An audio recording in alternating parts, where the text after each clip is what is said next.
কল্কি ভারতীয় পুরাণের উপর ভিত্তি করে একটি সায়েন্স ফিকশন এবং বলিউড মুভি।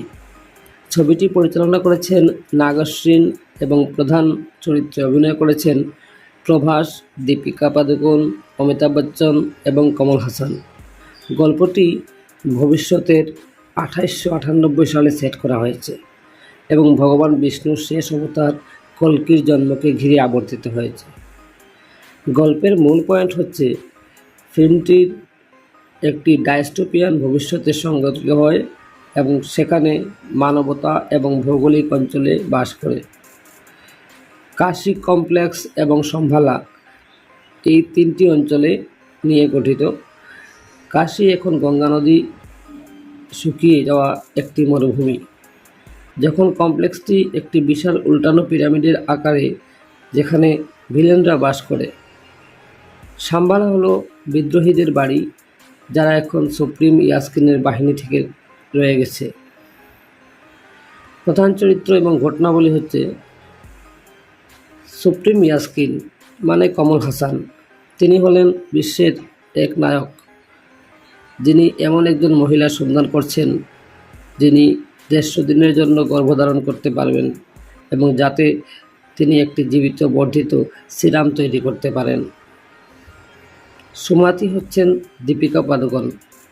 সুমাতি এমন একজন মহিলা যিনি কমপ্লেক্সে গর্ভবতী এবং গর্ভাবস্থায় লুকানোর চেষ্টা করছেন। বিদ্রোহীদের সহায়তায় তিনি রক্ষা পান। ভৈরব, যা প্রভাস এই রোলটি করছেন, একজন দানশীল শিকারী যে সুমতিকে ধরার জন্য তাড়া করে। অশ্বত্থামা অমিতাভ বচ্চন, মহাভারতের একজন যোদ্ধা যিনি সুমতি এবং তার অনাগত সন্তানকে রক্ষা করেন।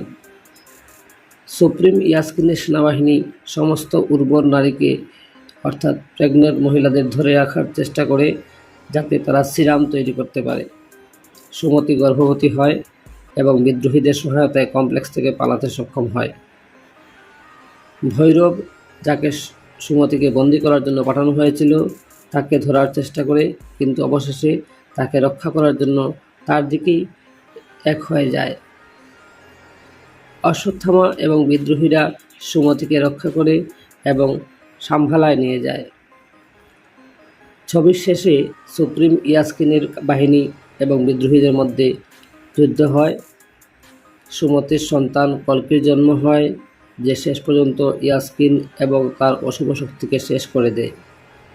কল্কি চরিত্রটি একটি মহাকাব্যিক কাহিনী, যা বিজ্ঞান, সায়েন্স ফিকশন এবং ভারতীয় পুরাণকে মিশ্রিত করে। এটি একটি ভবিষ্যতের বিশ্বকে চিত্রিত করে যেখানে ভালো এবং মন্দের লড়াই চলছে এবং ঈশ্বরের অবতার হিসাবে কল্কির আগমনের জন্য অপেক্ষা করছে। তো সিনেমাটির কাহিনী আপনাদের কেমন লাগলো?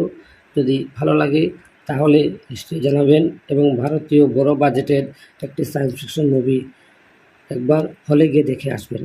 আর ভিডিওটি ভালো লাগলে একটা লাইক, কমেন্ট এবং সাবস্ক্রাইব